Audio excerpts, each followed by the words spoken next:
Assalamualaikum warahmatullahi wabarakatuh. Selamat pagi rekan-rekan mahasiswa dari Universitas Muhammadiyah Purwokerto maupun rekan-rekan mahasiswa dari Universitas Sorong. Semoga selalu dalam keadaan sehat selalu, sehat jasmani juga sehat mentalnya.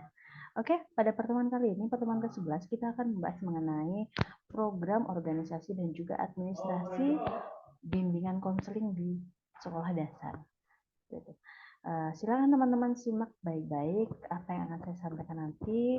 Semoga nanti informasi yang saya berikan ini dapat memberikan wawasan, tambahan wawasan bagi teman-teman mengenai pelaksanaan bimbingan konseling terutama di tingkatan sekolah dasar. Oke, jadi pertemuan 11 ini kita akan membahas mengenai program, organisasi, dan juga administrasi bimbingan konseling di sekolah dasar.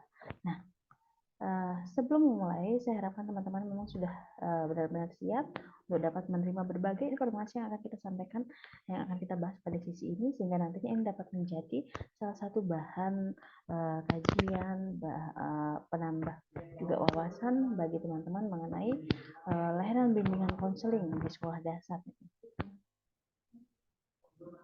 Nah, untuk kemampuan akhir yang didapat, saya harapkan nanti setelah kita membahas berbagai informasi, berbagai materi yang ada dalam pertemuan kali ini, teman-teman nantinya bisa menjelaskan apa saja prinsip-prinsip penyusunan program bimbingan konseling di sekolah dasar.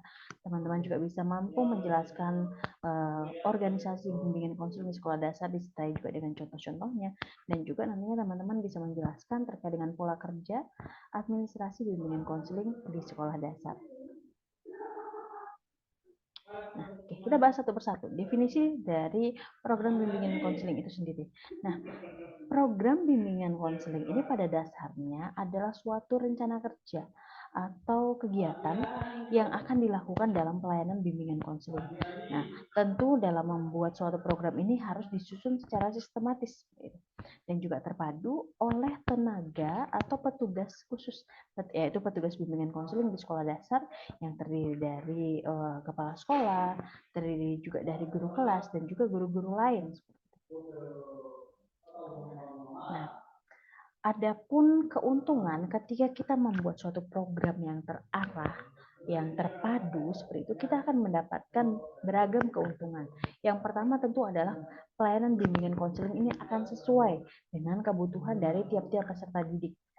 Ketika kita ingin membuat program, tentu kita juga harus memperhatikan kebutuhan apa yang memang perlu untuk kemudian kita penuhi dari tiap-tiap peserta didik seperti itu. Nah, keuntungan berikutnya juga adalah bahwa pelayanan bimbingan konseling ini akan dapat membantu murid secara menyeluruh. Jadi ketika program ini tersusun secara terarah, tersusun secara terpadu, maka nantinya berbagai layanan yang akan kita berikan ini dapat membantu murid atau peserta didik ini secara menyeluruh. Nah, keuntungan selanjutnya adalah bahwa pelayanan bimbingan konseling akan mudah sekali untuk kita lakukan evaluasi, akan mudah kita nilai seperti itu. Ketika semua programnya itu terarah, tersusun dengan rapi, dalam proses evaluasi, dalam proses penilaian ini juga akan mudah.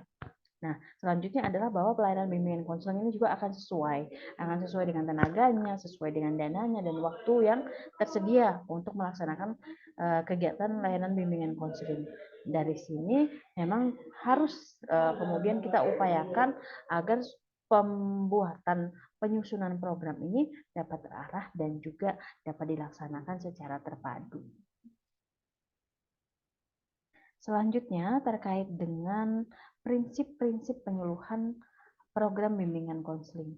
Nah, tentu ketika kita ingin membuat suatu program dan juga mensosialisasikan dari program-program yang sudah dirancang, program-program yang sudah dicanangkan, kita harus memperhatikan beberapa prinsip berikut ini.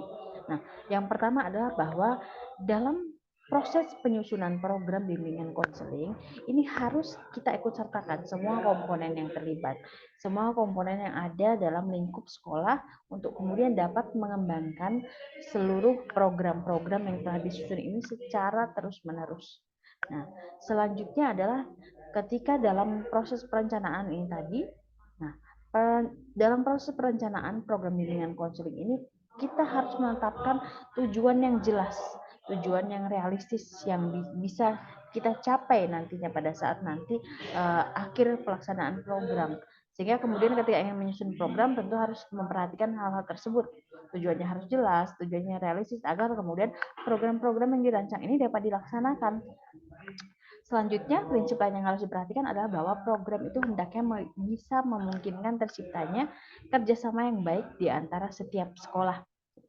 Nah, seringkali juga proses pelayanan, proses pembuatan program-program ini juga melibatkan sekolah-sekolah lain seperti itu. Sehingga nantinya program-program ini kemudian harus bisa menyediakan suatu lingkup, suatu suasana yang kemudian bisa menciptakan kerjasama antar tiap-tiap sekolah yang ada di sekitar dari lokasi tersebut.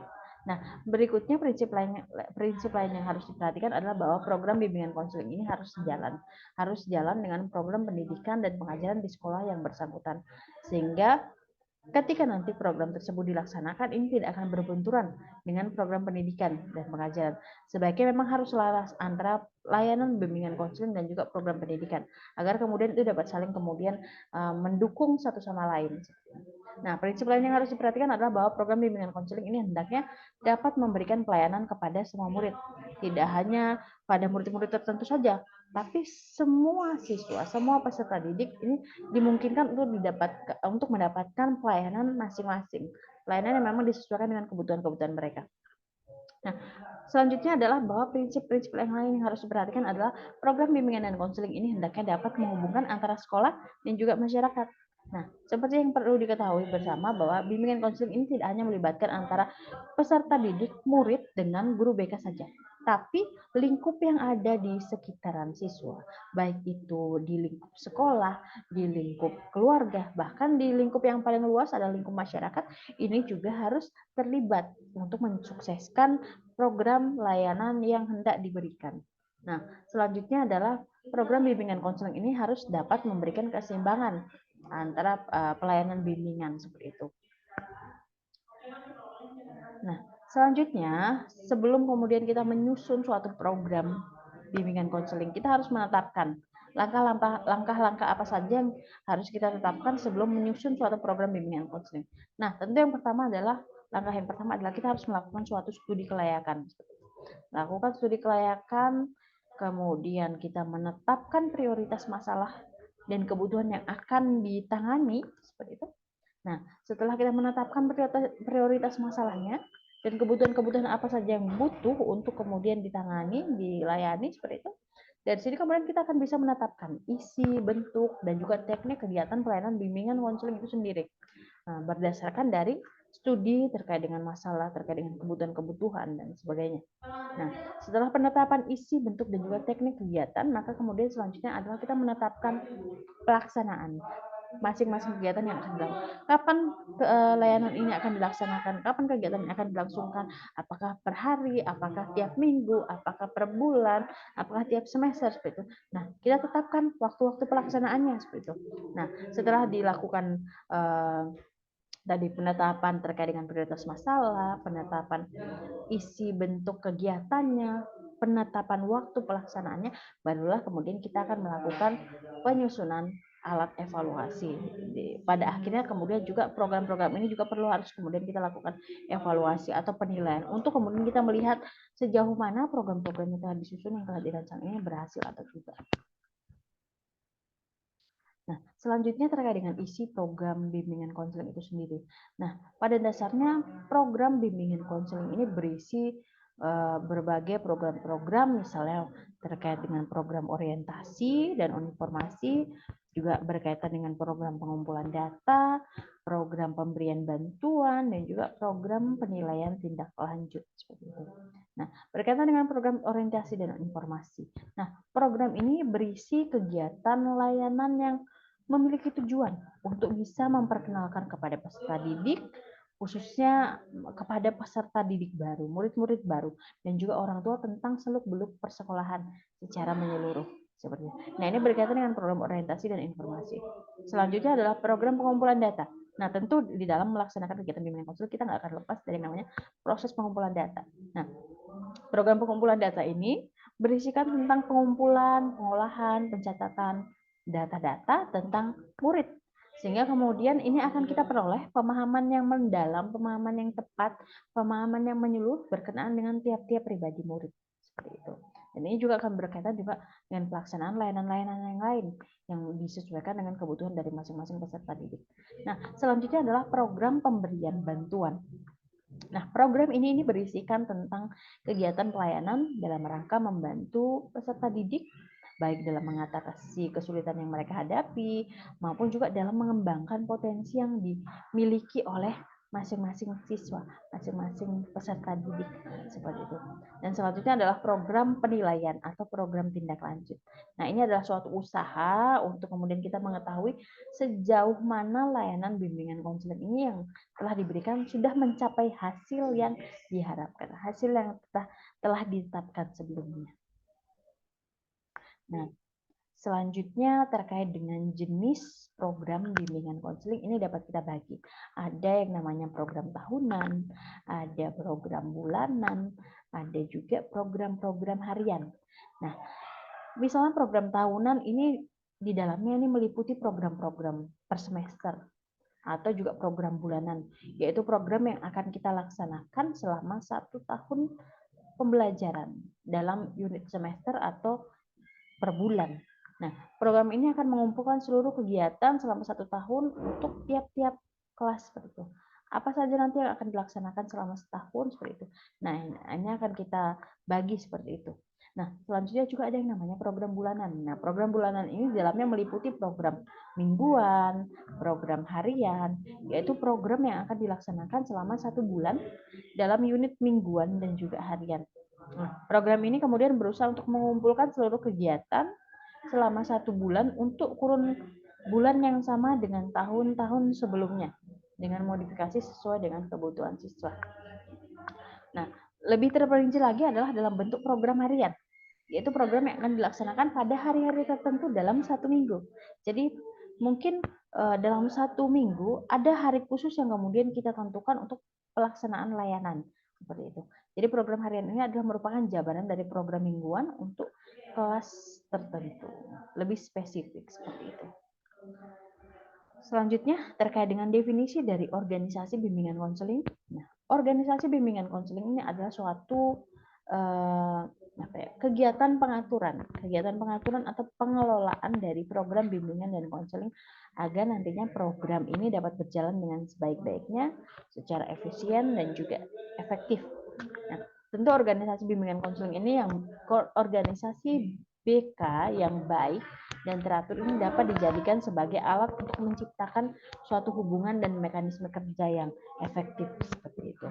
Ketika kita ingin membuat suatu mekanisme kerja yang efektif, tentu harus didukung oleh organisasi bimbingan konseling yang baik, yang teratur. Lalu, bagaimana terkait dengan pola organisasinya? Nah, pola organisasi ini kita bisa bedakan. Sebenarnya ada banyak seperti itu. Nah, secara umum ada pola organisasi bimbingan konseling berupa pola organisasi bimbingan yang memanfaatkan guru kelas sebagai tenaga pembimbing. Ada juga pola organisasi bimbingan konseling dengan memanfaatkan 1 orang konselor untuk beberapa sekolah. Ada juga pola organisasi di mana kemudian kita menggunakan 1 konselor sebagai konselor khusus di sekolah tersebut seperti itu. Nah, bisa teman-teman lihat sini terkait dengan pola organisasi. Jadi kalau berkaitan dengan pola organisasi bimbingan konseling dengan memanfaatkan guru kelas sebagai tenaga pembimbing, pada dasarnya kemudian guru kelas seperti itu. Guru kelas ini berperan untuk kemudian melakukan kerjasama dengan guru-guru lain untuk kemudian mencari tahu dan juga memberikan layanan bimbingan konseling kepada peserta didik. Nah, di sini kepala sekolah adalah sebagai koordinator yang mengarahkan tiap-tiap guru kelas untuk memberikan pelayanan bimbingan konseling kepada peserta didiknya seperti itu.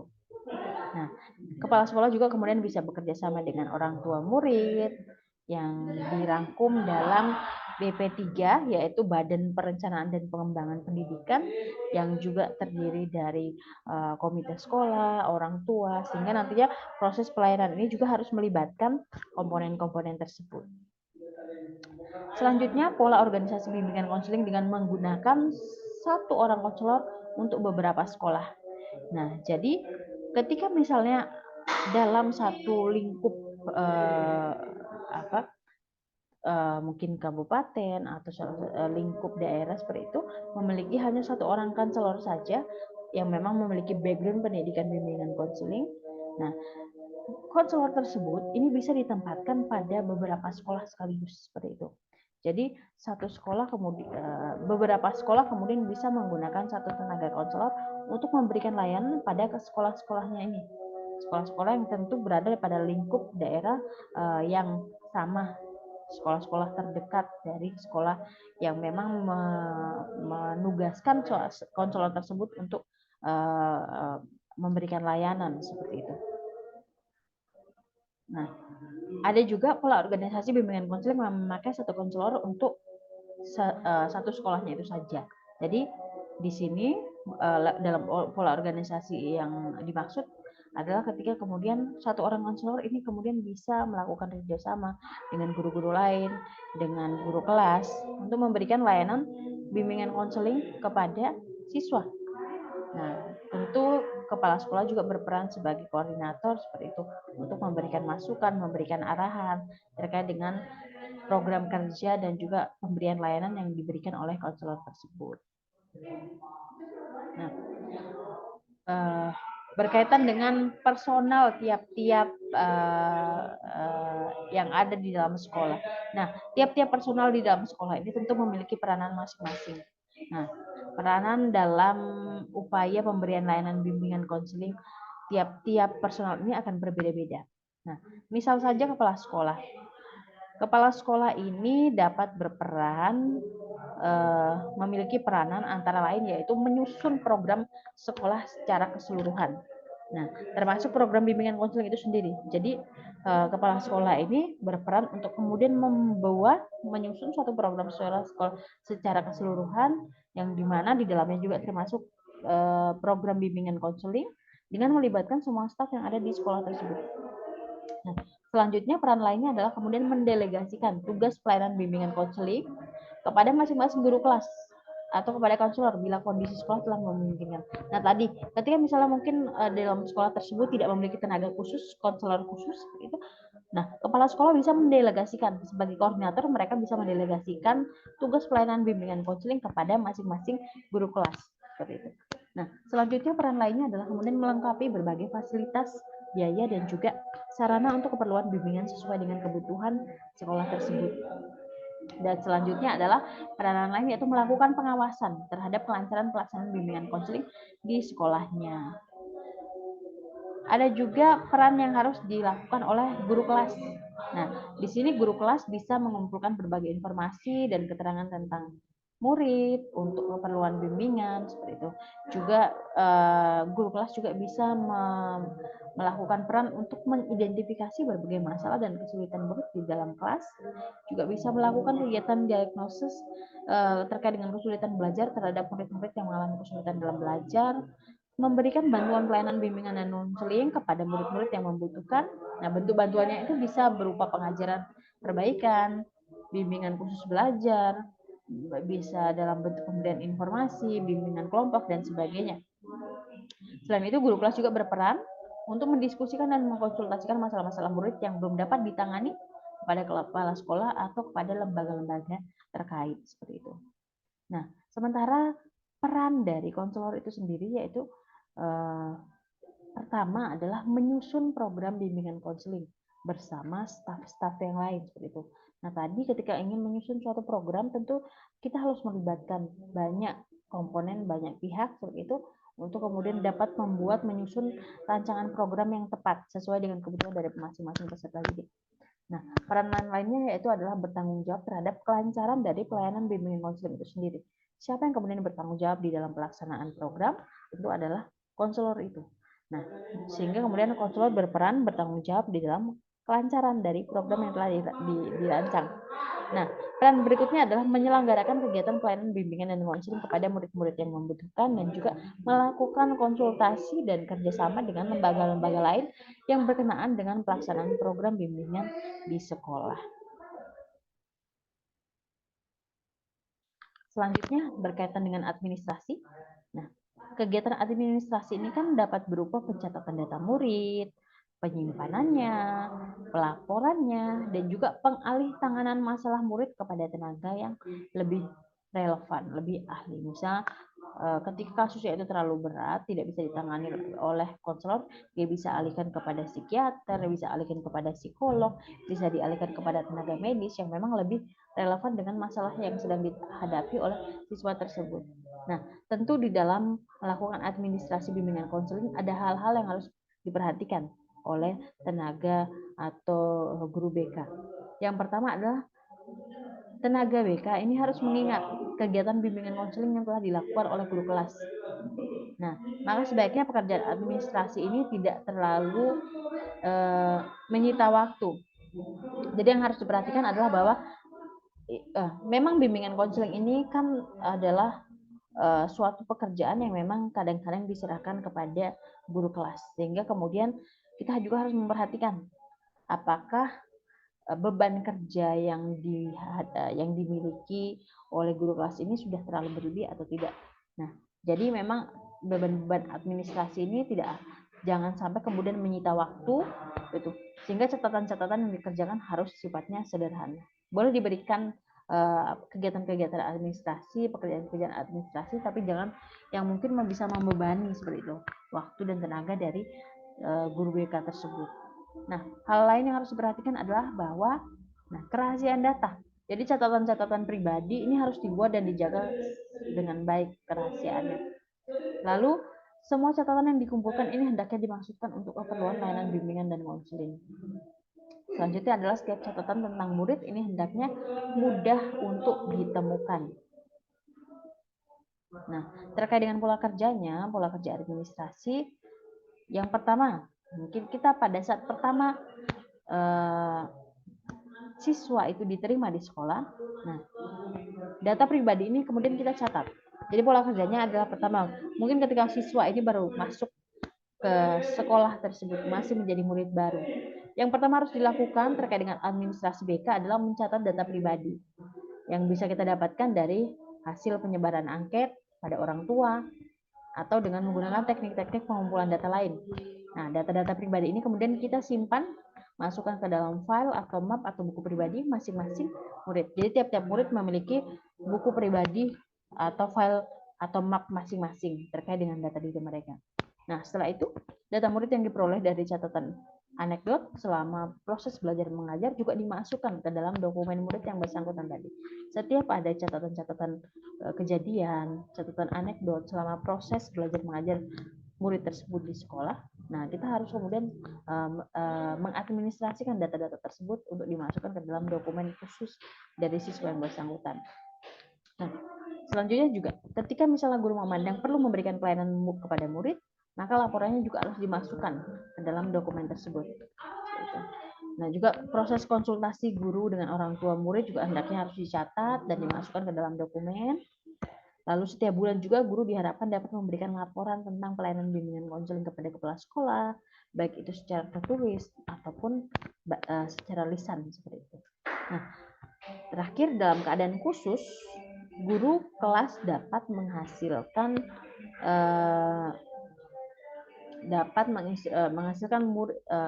dapat meneruskan murid yang bersangkutan ini kepada petugas yang lebih relevan dan juga berwenang atas izin kepala sekolah. Jadi misalnya memang kondisi masalah yang dihadapi ini cukup berat, maka kemudian guru BK atau guru kelas tadi yang ditugaskan menjadi guru petugas BK ini dapat mengalih tangankan kasus tersebut kepada tenaga-tenaga yang lebih relevan tadi, atas izin dari kepala sekolah, bisa dialihkan kepada psikiater, kepada psikolog, kepada tenaga medis dan lain sebagainya. Nah, terakhir terkait dengan sarana. Nah, tentu ketika bicara tentang administrasi juga perlu didukung oleh sarana prasarana yang baik. Nah, terkait dengan sarana administrasi layanan bimbingan konseling di SD, yang pertama yang harus diperhatikan adalah terkait dengan ruang serbaguna. Ruangan. Nah, tersedianya ruangan serbaguna bimbingan. Nah, pada ruangan ini dapat dilakukan berbagai kegiatan bimbingan dan konseling seperti bimbingan kelompok, konseling perorangan, proses pemberian informasi dan lain sebagainya. Sehingga kemudian ruangan tersebut harus menyenangkan, tidak memberi kesan yang sama dengan situasi kelas dan terhindar dari suasana keributan. Kemudian alat-alat mobile seperti almari, meja, kursi konseling, dan kursi tamu yang kemudian mudah untuk dipindahkan, mudah untuk kemudian dialihkan misalnya ketika dipindahkan kepada ruangan-ruangan lain seperti itu. Lalu juga alat-alat kelengkapan bimbingan seperti alat-alat pengumpulan data, alat penyimpanan dan pengolahan data, buku paket bimbingan karir, papan media bimbingan, dan lain sebagainya. Nah, alat-alat ini memang sebaiknya harus disimpan pada ruangan serbaguna sehingga sewaktu-waktu dibutuhkan dapat langsung digunakan. Oke, semoga bermanfaat apa yang saya sampaikan hari ini. Ini dapat menjadi tambahan pengetahuan bagi teman-teman, menambah wawasan teman-teman, sehingga nanti dapat berguna pada saat nanti teman-teman bekerja dan juga mengaplikasikan ilmu-ilmu terkait dengan bimbingan konseling ini di sekolah tempat teman-teman mengabdi nantinya. Terima kasih banyak semuanya. Kita ketemu lagi di sesi berikutnya. Wassalamualaikum warahmatullahi wabarakatuh.